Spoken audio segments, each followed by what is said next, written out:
Sir నేను ఈ business కి ముందు ఒక గవర్నమెంట్ ఎంప్లాయ్, ఎలక్ట్రిసిటీ డిపార్ట్మెంట్ లో గవర్నమెంట్ ఎంప్లాయ్, దాదాపు ఒక 20 years ఎక్స్పీరియన్స్ ఉన్నది. 20 సంవత్సరాల ఎక్స్పీరియన్స్ సర్వీస్ లో నేను స్టార్టింగ్ కాంట్రాక్ట్ బేసిక్ కింద చేస్తూ రెగ్యులర్ గానే 17 సంవత్సరాలు వెయిట్ చేయాల్సి వచ్చింది సార్. నా జీతం 1200 కాడ నుంచి మొదలు పెట్టుకుంటే 2022లో నా జీతం వచ్చేసి 35-40 వేలు జీతం నాకు. సో ఇన్ని సంవత్సరాలు కష్టపడితే 40,000 సార్. మరి ఎందుకు గవర్నమెంట్ జాబ్ రాష్ట్రాలు అంటే 3 సార్లు నోటిఫికేషన్ పడ్డది, రాసిన మార్కులు వచ్చినాయి. కానీ దళితులం అనేది ఒకటి ఉంటుంది, అది ఎమ్మడి పడుతూ ఉంటుంది. సో వీక్వల్ మార్క్స్ వచ్చినా కానీ ఓసీ కావడం వల్ల ఇట్లా వచ్చింది, ఇట్లా తీసుకుని అట్లా వెళ్ళిపోయింది. ఏం ఫీల్ కావాల్సిన అవసరం ఉందా సార్? ఫ్యామిలీ బతికించుకోవాలంటే ఏం చేయాలి? పని చేయాలి. జాబ్ అయినా సరే, వ్యవసాయం అయినా సరే, ఇంకోటి ఏదైనా చేయాలి సార్. నల్గొండ డిస్టిక్ లో నాకు స్టార్ట్ అయిన వచ్చేది 1999లో. తర్వాత ఖమ్మం, వరంగల్, రంగారెడ్డి, ఉమ్మడి మామూలు డిస్టిక్, ఇట్లా ఈ 5 డిస్టిక్ నేను తిరిగిన. తెలంగాణ మొత్తంలో కూడా చాలా వరకు డిపార్ట్మెంట్ మొత్తం తెలుసు. సో అట్లా చేసుకుంటూ 200 పెంచితే కరెంట్ డిపార్ట్మెంట్ సార్, దాని పెద్ద లైన్, టవర్ లైన్స్ నాది.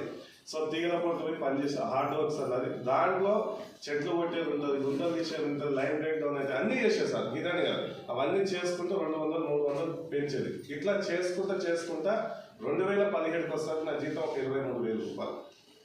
ఇన్ని సంవత్సరం కష్టపడితే 23, అప్పుడు అదే ఎక్కువ ఎసానం. సో అట్లా చేసుకుంటూ పోతుంటే 2017లో కేసీఆర్ పుణ్యం అంటూ రెగ్యులర్ అయిపోయింది. దాంతోపాటు నేను కలవకుర్తికి వెళ్ళిపోయినా, వ్యవసాయం చేసుకుంటున్నా, డైరీ ఫామ్ ఉంది, రియల్ ఎస్టేట్ కూడా చేసేది, బోర్ మోటార్లు కూడా వికేస్తాను నేను. సార్ ఇవన్నీ ఎందుకు చేస్తున్నాము అంటే సార్, అందరం చేసిన దేని గురించి చేస్తాం? దేని గురించి సార్?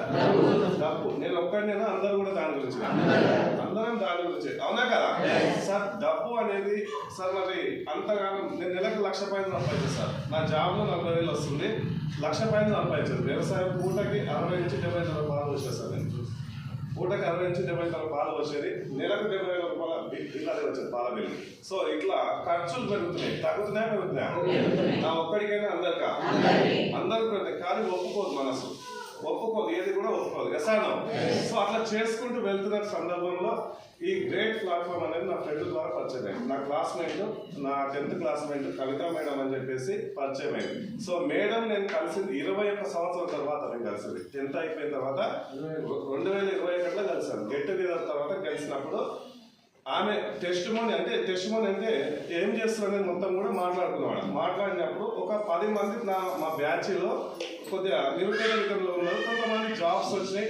సో బిజినెస్లు పెట్టుకోరు, కొన్ని మంచి పొజిషన్లో ఉన్నారు అని చెప్పి దాంట్లో కవిత మేడం నేను టీచర్గా వర్క్ చేస్తున్నా. 2020లో కరోనా వచ్చిందా కదా? కరోనా వచ్చి కంప్లీట్ నా జీవితం 3 ఆడపిల్లలతో దాదాపు ఆన్ రోడ్ సూసైడ్ అనే సిచ్యువేషన్కి వెళ్ళిపోయింది. 8,000 జీతం కంప్లీట్ జీరో అయిపోయింది. ఏం చేయాలని అర్థం కాని సిచ్యువేషన్లో ఊరికి వస్తే ఇల్లు లేదు, హైదరాబాద్లో ఉండలేదు. ఇట్లా అయిపోయింది. మా నాన్న హెల్ప్ చేయడం వల్ల వాళ్ళ ఊళ్ళో ఉన్నా ఇట్లా అయిపోయిందంటే ఏమన్నా హెల్ప్ చేద్దాం ఈ అమ్మాయికి అని చెప్పేసి మేము అందరం అనుకుంటే ఒక 1,00,000 రూపాయలు ఇద్దామని అనుకున్న తర్వాత ఒక 3 months తర్వాత ఈ బిజినెస్ గురించి నాకు ఫోన్ చేసింది. ఈ బిజినెస్ గురించి ఫోన్ చేసి అన్న బాగున్నామని అడిగితే బాగానే ఉన్నామంటే, ఏం లేదు, ఒక బిజినెస్ చేస్తున్నా, పెట్టుబడి లేదు, కట్టేయాల్సిన అవసరం లేదు, చాలా బాగుంది, ప్రొడక్ట్స్ బేస్డ్ కంపెనీ, సో బాగుందంటే నాకు అవన్నీ ఏం చెప్పారు కానీ ఏం చేయాలని చెప్పాను అడిగిన. షార్ట్ కట్, అవునా కదా? సో షార్ట్ కట్ అడిగితే వాళ్ళు ఏమన్నారు, అవన్నీ ఏం లేవన్నా ఒక ఆధార్ కార్డు పంపించారు. సార్ ఆధార్ కార్డు పంపిస్తే ఓకేనా అంటే ఓకేనా. ఆధార్ కార్డు పంపించిన, మెయిల్ ఐడి, పాస్వర్డ్, అది ఏమంటారు, నామినీ పేరు అన్నీ పంపించిన తర్వాత ఐడి చేసిన తర్వాత ప్రొడక్ట్స్ కొనాలా లేకపోతే కొనకుండా వస్తాయా? కొనాలంటే ఎవరి కోసం కొనాలి? నా కోసం. కానీ మనం ఎట్లా ఫీల్ అవుతామంటే నేను కొంటే ఏదో ఉన్నట్టుంది అనిపిస్తుంది ఎసానం. సో కొనలేదు సార్. నేను కొనకపోవడానికి ఒక రీజన్ ఉంది. సేమ్ టైం 2021లో JNM నోటిఫికేషన్ పడ్డది. దాంట్లో 132 మంది ఉమ్మడి మామూలు డిస్ట్రిక్ట్ సెలెక్టెడ్ పీపుల్స్. ఆ సెలెక్ట్ అయిన దాంట్లో యాజ్ అ ట్రైనర్గా నాకు appointment SCOMC Mahbubnagar Manipal Reddy sir నాకు అప్పగించినప్పుడు నేను గవర్నమెంట్ చెప్పింది వినాలా, కవిత మేడం చెప్పింది వినాలా? గవర్నమెంట్ చెప్పింది కదా ఎసానో. సార్ కవిత మేడం ఫోన్ చేస్తా ఉంది. ఇప్పుడు కూడా మీకు ప్రెస్టేలో ఐడి ఇచ్చిన తర్వాత చాలా మంది నీకు రెగ్యులర్గా ఫోన్ వస్తుంటుంది ఎసానో. ఎంతమందికి వచ్చింటుంది? అందరికి వస్తుంది. సో మీకు అప్పు ఇచ్చన్నా, మీ ఇంటికాడ అప్పులు ఇచ్చి అప్పు తీసుకొని మీకు మీ ఇంటికి 100 సార్లు వెళ్తారు, 101 సార్లు భరించలేక వీడు ఇయ్యాల మొండి అని చెప్పేసి ఒక ఇంటికి దావా చేసుకొని కూర్చుంటాడు ఎసానా. కానీ వెస్టేలో నీకు ఐడి ఇచ్చిన తర్వాత నీ ప్రాణం అయ్యేంత వరకు కూడా నీకు ఫోన్ వస్తున్నాడు.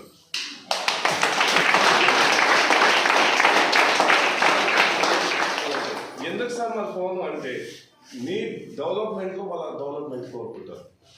అది నాకు ఆ రోజు అర్థం కాలేదు. ఆ రోజు రెగ్యులర్ ఫోన్ వస్తుంది, నేను దొరికితే కొంటాను నాకు అర్థం మేడం. ఎందుకంటే నా పనులు పెట్టి మీటింగ్ రా అంటుంది. ఎన్నిసార్లు పోతే మీటింగ్ రా లేకపోతే ప్రొడక్ట్ కొను, ఏంది రాయి బాధ ఊరికంటే పంపిస్తే కదా ఇట్లా అనుకున్నా సార్. ఇక దాదాపు ఫోన్ బ్లాక్ లిస్ట్లో పెట్టినా, స్విచ్ ఆఫ్ చేసిన ఫోన్ వస్తే ఇక ఎన్నో చూసేది. ఎందుకు నాకు డాన్స్ అనుకున్నా, ఎందుకు పరిచయం మళ్ళీ ఈ అమ్మాయి అనుకున్నా కానీ వదిలిపెట్టాను నేను రోజు. నా ఐడి పోకుండా కొన్నది కూడా ఆగండి. ఫస్ట్ కొంటాం అసలు అంత ఈజీగా కొనం, అసలు కొనం కాదు, దర్జాలో కూడా కొనం ఎసాడం. సో కొనలేదు. ఒక 2 months తర్వాత సతాయించి ఫిట్టి సరే ఏం చేయాలి చెప్పన్నా, ఏడ్చి ఫోన్ కాల్ చేసి అది అమ్మాయి నేర్పించిందని ఒక ఆందోళనతో నేనే ఫోన్ చేసి అసలు ఏం చేయాలి చెప్పంటే, నీ ఇంట్లోకి నువ్వు కొనుక్కో, నచ్చకపోతే రిటర్న్ ఇచ్చేసాయి. నా మనసుకు ఒక ఆనందం వచ్చినప్పుడు ఏమొచ్చింది చెప్పాలి, నచ్చకపోతే వాపస్ చేసి. నేనంటుంది ఏంటంటే వాడాలి, కొనుక్కొచ్చుకొని బాగాలేదు అని చెప్పాలి, రిటర్న్ ఇచ్చేయాలి. నాకు ఫోన్ మళ్ళా రాదు, నా ఎంబడి మళ్ళా పడదు అని నా మైండ్ లో ఫిక్స్ అయినా. కొనుక్కోవాలి, వాడాలి, బాగా అని చెప్పాలి, ఇది నా పాయింట్. సరే అని చెప్పేసి ఆడిపోయినా. మీరంతా కూడా కొత్త పోయిన స్టోర్ కాడ ఒక పాయింట్ మీకు స్టిక్ అయి ఉంటుంది, చిన్నగా కనిపిస్తుంది, గుడ్డ ఉంది, చాలా మంది మైండ్ ఉంటుంది ఎసానో. దాంట్లో కొన్ని కోట్లు ఉన్న విషయం మనకు కూడా అలా కదా. నేను పోయినా సంతోష సబ్బు కనిపిస్తలేదు, కోల్గేట్ కనిపిస్తలేదు, నూనె కనిపిస్తలేదు, సబ్బులు ఏమంటారు చక్కెర చాయపతి ఏం కనిపిస్తలేవు. కొత్తగా బాక్స్ ఐటమ్ కనిపిస్తుంది, చిన్న బాక్స్ లా కనిపిస్తుంది. గుడిసె చిన్నగా ఉంది. అది ఏంద్రా వీళ్ళేదో చెప్పారు, వీళ్ళు వస్తే గీ ఉన్నాయి అనుకున్నా. స్టోర్ లో గుర్తుపట్టారు అన్న కొత్తగా వచ్చినావా అన్న. అవునన్న. ఎవరి టీం అన్నది పలానా కవిత మేడం అన్న మీకు ఇళ్ళకి ఏం అర్థం కాదు, నేను 4 ప్రొడక్ట్స్ ఇస్తాను వాడు అని చెప్పింది. ఆమెనే నూనె paste, Ultrawash liquid, tea powder and ఇంకొక ప్రొడక్ట్ సబ్బు ఇచ్చింది. ఈ 4 ప్రొడక్ట్స్ తీసుకెళ్ళిన తర్వాత ఇంటికాడ వచ్చి మా వాళ్ళు ఏంటి ఏదో కొత్తగా తెచ్చినామని చెప్పాను. ఏదో మా ఫ్రెండ్ చెప్పింది, నువ్వు రోజు ఫోన్ చేస్తున్నారని చెప్తే సబ్బు వాడతావా లేదా, కొద్దిగా వాడినా బాగానే ఉంది.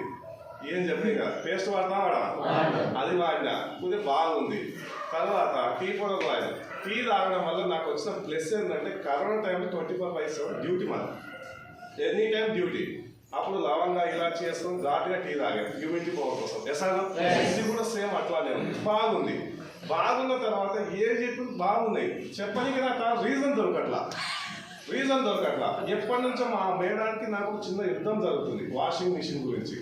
ఈ వాషింగ్ మిషన్ యుద్ధం జరుగుతుంటే నేను ఒకటే చెప్పిన, కరెంటు బిల్లు కట్టేది నేను, జీతం తెచ్చేది నేను, కట్టాల్సిన బరువు బాధ్యత మొత్తం కూడా నేను. నువ్వు ఇంటికాడనే ఉండి చేసేది ఏమీ లేదు. బట్టలు ఉతికితే చెమట పోతే రోగం రాదు. నా పాయింట్ అది. నేను అవునాక ఇంటికాడ కూర్చొని బట్టలు చెమట పోతే రోగం రాదు. రోగం వస్తే హాస్పిటల్కి ఎవరు తీసుకుపోవాలి, నేనే తీసుకుపోవాలి. ఎందుకు అని చెప్పేసి ఎప్పటి నుంచో ఇప్పియలేదు. ఈ లిక్విడ్ ఎప్పుడైతే తెచ్చిందో కవిత మేడం నెంబర్ నా ఫోన్లోకి తీసుకుని ఫోన్ చేసింది. ఏదో తెచ్చిండు, రూమ్లో పెట్టిండు, దీన్ని చెప్తలేడు అని చెప్పింది. ఆమెతో మాట్లాడుతూ అదంతా అయిపోయింది. అయిపోయి ఆ లిక్విడ్ కూడా అయిపోగొట్టింది. వారం రోజులనే, ఎక్కువ రోజులు కాదు, వారం రోజులు అయిపోగొట్టి ఫోన్ చేసింది. ఎక్కడున్నావు అంటే డ్యూటీలో ఉన్నా. ఏం లేదు, వస్తా మొన్న ఒక బట్టల లిక్విడ్ తెచ్చావు కదా బాగుంది, మళ్ళీ తీసుకురా. ఇదేం పోయి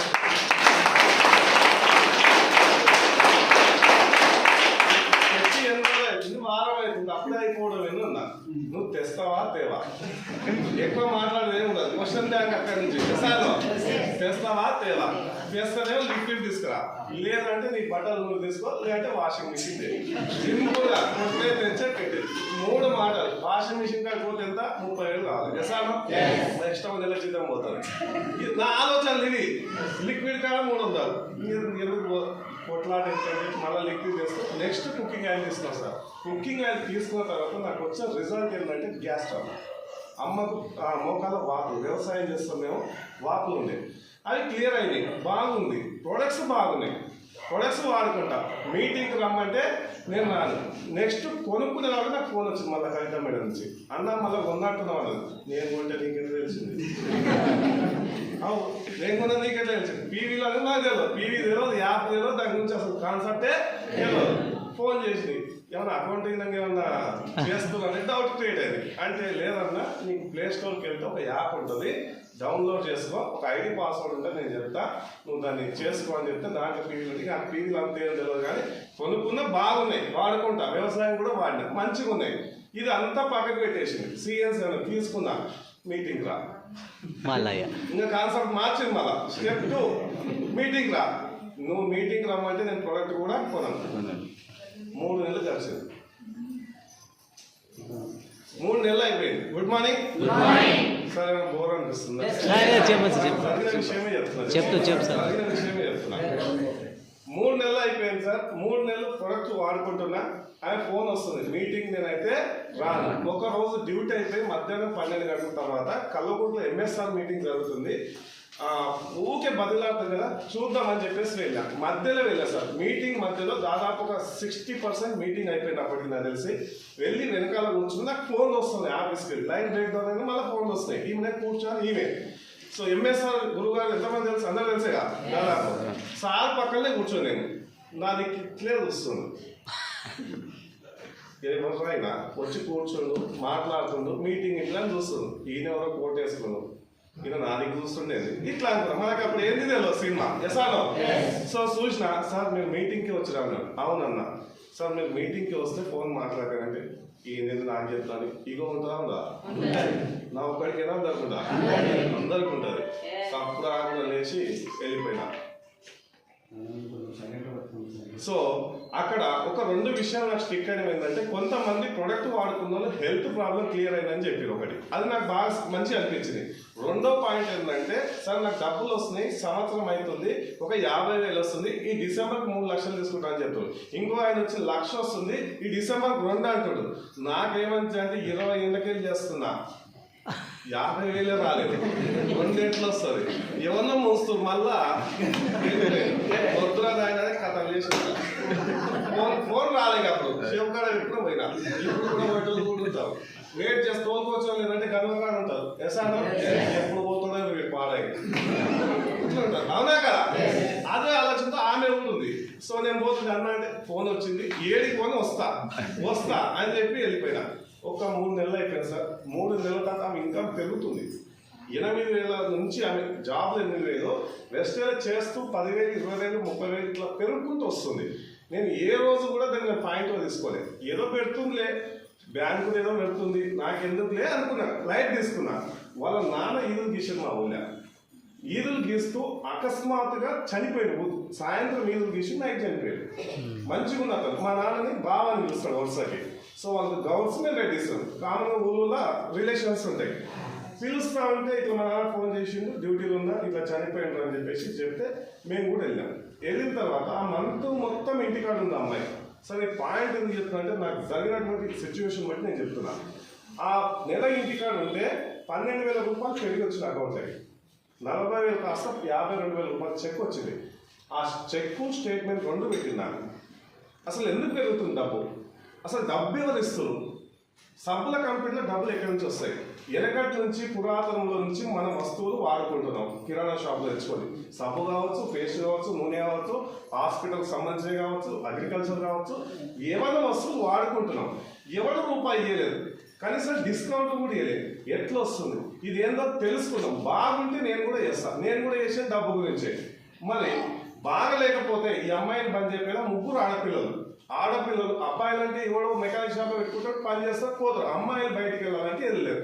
ఏదైనా హెల్ప్ చేద్దాం అనే ఆలోచనతో మీటింగ్ అటెండ్ అయినా. ఆ మీటింగ్కు లీవ్ పెట్టినా, ఫోన్ స్విచ్ ఆఫ్ చేసి ముందర కూర్చున్నా. ఒక సార్ వచ్చిండు, ఒక 4 విషయాలు నాకు షేర్ చేసింది సార్. ఆ 4 విషయాలు మీకు ఎగ్జాక్ట్గా నేను చెప్పేది ఏంటంటే, పెట్టుబడి పెట్టేది లేదు, రూపాయి కట్టేది లేదు, కట్టించేది లేదు, మోసపోయేది లేదు, మోసం చేసేది లేదు. నీ అవసరం కోసం నీ ఇంట్లో వాడుకునే వస్తువు, బయట కొనే కిరాణా షాప్లో కొనే ప్రోడక్ట్ ఏదైతుందో ఇక్కడ తీసుకో. హై క్వాలిటీ ఉంటే బయట నువ్వు డీమార్ట్, మోరు రత్నదీపు ఎక్కడన్నా తీసుకో. దానికి మించి హై క్వాలిటీ ప్రొడక్ట్స్ ఉంటాయి. ఇక్కడ తీసుకొని వాడుకోవడం వల్ల నీ హెల్త్కి సంబంధించినటువంటి కొన్ని ప్రాబ్లమ్స్ క్లియర్ అవుతాయి. ప్రొడక్ట్స్ హై క్వాలిటీ ఉంటాయి. ఇన్ కేస్ ఒకవేళ ప్రొడక్ట్ నచ్చకపోతే నువ్వు రిటర్న్ ఇవ్వచ్చు, ఆప్షన్ నీ చేతుల్లోనే ఉంది. ఇక్కడ వరకు నాకు క్లియర్. కానీ డబ్బులు ఎట్లా వస్తుందో నాకు కావాలి. ఫస్ట్ పాయింట్, ఎక్కడి నుంచి వస్తాయి డబ్బులు ఇది తెలుసుకోవాలని చెప్పేసి నేను క్వశ్చన్ చేస్తాను. నాకు అదంతా ఓకే, ప్రొడక్ట్స్ వాడుతున్నా బాగుంది, బట్ నాకు డబ్బులు అంటే సార్ ఇంతసేపు కూర్చో కదా, మీరు ఒక సినిమా పోతే ఎన్ని గంటలు కూర్చుంటారు? 3 గంటలు వెయిట్ చేస్తారు. Yes sir? సో అని చెప్పి అడిగి క్వశ్చన్ అంటే ఎస్ అన్న. సో ఒక 1 అవర్ కూర్చోండి సార్, డబ్బులు ఎట్లా వస్తుందో మొత్తం చెప్తా, దాంతో పాటు ఇందులో ఏమేమి నేను చెప్తా అని చెప్పి మధ్యవర్తులకు ఇచ్చే డబ్బు కంప్లీట్ గా ఎవరైతే సెలబ్రిటీకి ఇచ్చే డబ్బు ఇక్కడ కష్టపడడానికి వస్తుంది అని చెప్పిండు. అక్కడ పాయింట్ చెప్పినాక నాకు స్ట్రిక్ అయింది ఏంటంటే ఇందులో డబ్బులు అనేది ఎవడు కష్టపడితే వాళ్ళకి డబ్బులు ఉన్నాయి. ఆ పాయింట్ అర్థమైంది. దాంతో పాటు ప్యాసివ్ ఇన్కమ్ అని ఒక్క మాట సార్ నన్ను ఇక్కడ వరకు నిలబెట్టినట్టు అది ఒకటే మాట. ఎందుకంటే నా డిపార్ట్మెంట్లో 22 సంవత్సరాల సర్వీస్లో 16 మంది చనిపోయారు. ఇదే మెదక్లో కూడా చనిపోయారు నా ఫ్రెండ్స్. 22 సంవత్సరాలు 16 మంది. నేను 3 టైమ్స్ చావులకి వచ్చిన, 2 సార్లు ఇంజక్షన్ కొట్టి పైకి వెళ్ళబడ్డా, ఒకసారి యాక్సిడెంట్. నేను మా డిపార్ట్మెంట్ చనిపోయినటువంటి వాళ్ళెవ్వరికి కూడా ఇప్పటి వరకు నామినీ పేరు మీద ₹1 రాలేదు, ఈపీఎఫ్ తప్ప. జాబ్ కూడా రాలేదు. వాళ్ళ భార్య పిల్లలు ఎవరైతే ఉన్నారో రోడ్డు మీద ఉన్నారు. అంటే నా సిచ్యువేషన్ కూడా సేమ్ అదే. ఇక్కడ ఈ బిజినెస్ విధంగా ఒక 2 నుంచి 5 సంవత్సరాలు కష్టపడితే మినిమం 1,00,000 వచ్చినా కానీ ప్లస్ అవుతుంది కానీ మైనస్ పెట్టుబడి పెట్టేది లేదు, కట్టేది లేదు, కట్టించేది లేదు. ఆ ఒక్క పాయింట్ అర్థమైనాక మెల్లగా బిజినెస్ స్టార్ట్ చేసిన. బిజినెస్ ఎలా స్టార్ట్ చేసిన అంటే నాకు చెప్పేవాళ్ళు లేదు సార్. చాలా మంది సో అప్లైన్ లేడు, సో అప్లైన్ టైం ఇస్తలేడు, ఇవన్నీ అడుగుతూ ఉంటారు. బట్ నాకు అప్లైన్ హైదరాబాద్లో నేను ఉన్నది కలవకుండా 100 కిలోమీటర్ డిస్టెన్స్. నాకు మీటింగ్స్ లేవు, ట్రైనింగ్స్ లేవు. నెలకు ఒక మీటింగ్ 2 మీటింగ్లు అయ్యేది. ఆ మీటింగ్ ఉన్నప్పుడు నేను డ్యూటీ ఉండేది. ఇట్లా నేను పోలే, యూట్యూబ్ ఓపెన్ చేసేది, చూసేది. నెగిటివ్ అయినప్పుడల్లా యూట్యూబ్ ఓపెన్ చేసేది. దాంట్లో నాకు ఒక వీడియో కనెక్ట్ అయిన పాయింట్ ఏంటంటే లీలావర్ణ మేడం ఫ్రమ్ నిజామాబాద్ మేడంది. నేను గవర్నమెంట్ స్కూల్ టీచర్ని. వెస్టేజ్లో ఒక 6 సంవత్సరాలు చేస్తున్నా. నా ఇన్కమ్ 5 lakhs ప్లస్ ఇన్కమ్ వస్తుంది. నేను పార్ట్ టైం చేస్తున్నా. నీకు ఎన్ని గంటల టైం ఉంది రోజుకు? నువ్వు ఏం పని చేస్తుంది జాబ్లో? నువ్వు చేసే జాబ్లో ఎంత జీతం వస్తుంది? ఎన్ని అవర్స్ పని చేస్తున్నావు? నువ్వు ఒక్కడినే చేస్తున్నావా లేకపోతే నీ కింద నెట్వర్క్ చేస్తుందా? క్వశ్చన్ చేసినప్పుడు నేను క్వశ్చన్ చేస్తున్న పాయింట్ ఏంటంటే నేను ఒక్కడనే జాయిన్ అయినప్పుడు ఒక్కడనే, రిటైల్ అయినప్పుడు కూడా ఒక్కడనే. అంటే ఇక్కడ నెట్వర్క్ లో నేను ఒక్కడిగా వచ్చి ఒక నెట్వర్క్ క్రియేట్ చేసుకుంటే ఆ నెట్వర్క్ ద్వారా వచ్చే డబ్బే నేను లేకపోయినా నా పిల్లలకు, నా భార్యకు వస్తాను. నా ఒక్క పాయింట్ నాకు అర్థమై అక్కడి నుంచి యూట్యూబ్ లో ప్రతి వీడియో చూసుకుంటూ, కొన్ని జూమ్స్ రెగ్యులర్ జూమ్స్ ఉండపోయినప్పుడు అప్పుడప్పుడు జూమ్స్ వచ్చేది, వినుకుంటూ మీటింగ్ అయిన టీం కాబట్టి నా జర్నీ మొత్తం నైటే సార్. 2 సంవత్సరాలు మొత్తం నైటే. ఒక రోజుకు 3 గంటలు 4 గంటలు కానీ ఎక్కువ వండుకుపోయింది. 7 గంటల నుంచి నా time TV, serial, YouTube, Insta ఏవైతున్నావో అన్ని పక్కకు పెట్టేసిన. Only focus on wastage. ఎందుకంటే నా జీతం 20,000 కానీ 17 సంవత్సరాలు కష్టపడ్డా.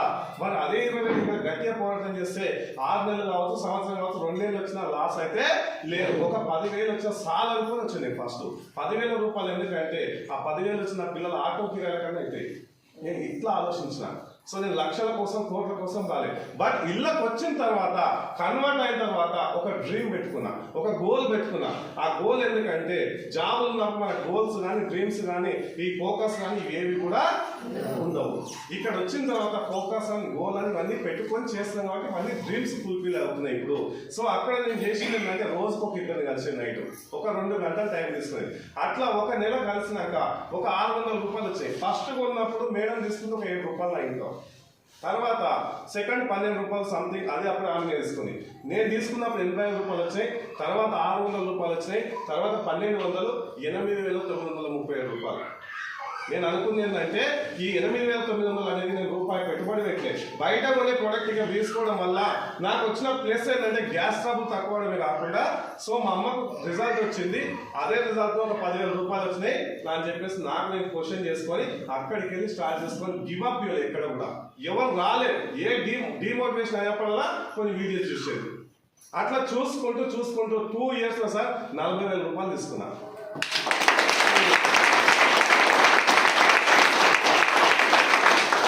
జర్నీ మొత్తం నైటే సార్, నా జర్నీ మొత్తం నైటే, డే మొత్తం అసలు స్టార్ డైరెక్టర్ అయ్యేంత వరకు కూడా ఈ బిజినెస్ మీటింగ్స్ అటెండ్ కాదు.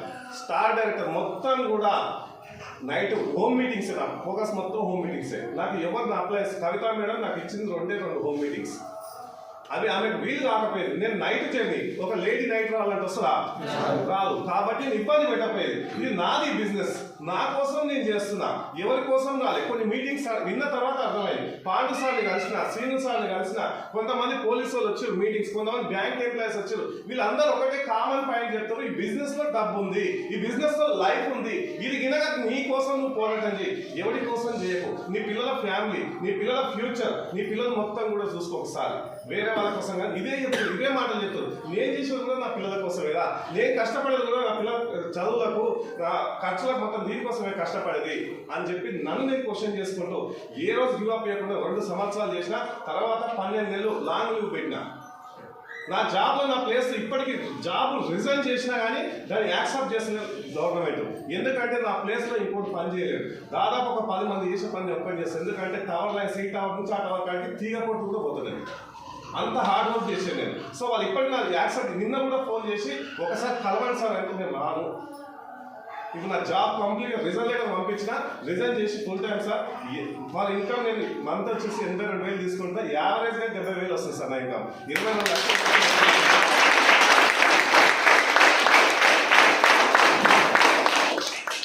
నేను డిమోటివేట్ అయ్యే ఎక్కడ నేను అడగాలి సార్. చాలా టీమ్స్ వచ్చినాయి పడిపోయినాయి, 3 సార్లు వచ్చి పడిపోయినాయి, డిసప్పాయింట్ కాలేదు. గెలవాల్సింది ఎంచుకుంది ఎవరు? గెలవాల్సింది ఎవరు? సక్సెస్ అయ్యేది ఎవరు? డబ్బులు అసలు తీసుకునేది ఎవరు?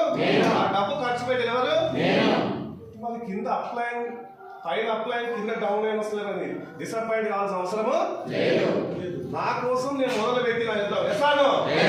బయట పోయినా కష్టపడేది మనమే, బయట డబ్బు వచ్చా తీసుకునేది కూడా మనమే. పెట్టుబడి ఏమైనా పెట్టామా? కట్టించినమా? మోసం ఏమనుందా? లేదు. అబద్ధం ఆడకుండా, పెట్టుబడి లేకుండా, కట్టకుండా, కట్టించకుండా, ఎవరిని లాస్ చేయకుండా, నీ టైం, నీ జాబ్ నువ్వు చేసుకుంటూ ఫ్రీ టైం ఉన్నప్పుడు ఖాళీ టైం దీనికి ఉపయోగించుకుంటే నీకు డబ్బు ఎంత కావాలంటే అంత ఉంది అని తెలిసినాక, ఇప్పుడు నా జాబ్లో నాకు ఇంకో 18 సంవత్సరాల సర్వీస్ ఉంది. ఈ సర్వీస్ మొత్తం చేసిన 1,50,000, 2 లక్షలు హైయెస్ట్గా రావచ్చు. కానీ ఈ డిసెంబర్కి 1,50,000 నుంచి 2 లక్షలు తీసుకునే గొప్ప ఛాన్స్ నా ముందరనే ఉంది.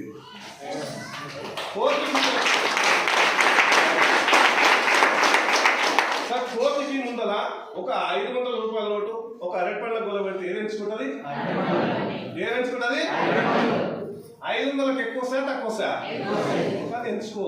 మన ముందర కూడా బిజినెస్ ఉంది, జాబ్ ఉంది. మనం సెలెక్ట్ చేసుకునే దేని? ఎందుకంటే ఈ క్షణం డబ్బులు అవసరం మనకి. ఫ్యూచర్ మొత్తం ఆలోచించాం మనం ఎప్పుడు కూడా. గవర్నమెంట్ చెప్తున్నటువంటిది ఏంటంటే, ఒక చిన్న పాయింట్ చెప్పి కంపెనీలు ఎలా డబ్బులు వస్తాయి సార్ ఎక్స్ప్లెయిన్ చేస్తా. జస్ట్ నేను బెనిఫిట్స్ అనేది చెప్పి నేను సార్ ఇన్వైట్ చేస్తా. సో చాలా మంది మిస్కమ్యూనికేషన్ చేసుకునేది అంటే, గవర్నమెంట్ ఈరోజు ఇచ్చిన అన్ఎంప్లాయ్మెంట్ మొత్తం కూడా ఎంప్లాయ్మెంట్ క్రియేట్ చేయాలని చెప్పేసి ఒక గైడ్ లైన్స్ ఇచ్చి ఇది చెయ్యండి అని చెప్పేసి నోటిఫికేషన్లో కూడా, స్టడీలో కూడా, సబ్జెక్ట్లో కూడా డైరెక్ట్ సెల్లింగ్ గురించి చెప్తా ఉంటే కూడా నేను ఇలాంటివి మస్తు చూసిన, ఇలాంటివి మస్తు చేసిన, ఎవరో చెప్పింది అది చేసుకుంటూ నీ లైఫ్ నువ్వే ఖరాబ్ చేసుకుంటూ. చెప్పే వాడి మాటలు వినాలన్నా, మనం చూసింది నమ్మాలా, వాడింది తెలుసుకో ముందు చెప్పాలా. మనం వాడినాం, మనం విన్నాం, కానీ ఎవడో చెప్పిన మాట వింటున్నాం. సో దీనికి కారణం ఏంటంటే, మన చుట్టూ నెగిటివ్ పీపుల్స్ ఎక్కువ ఉంటారు, వైఫై లాక్కుంటారు. నెగిటివ్ 100% తేనెల, లీటర్ తేనెల ఒక్క చుక్క పడ్డ ఏమవుతుంది? మొత్తం నీళ్ళు అయిపోతాయి. ఎసాను అలానే నీ మైండ్ లో ఫాస్ట్ ఉన్నాయంటే ఒక్కడు నేను పోయినావా, మీటింగ్ పోయినావా, చెప్పిడారా, వాడు ఇంత ఇదే చెప్తాడు.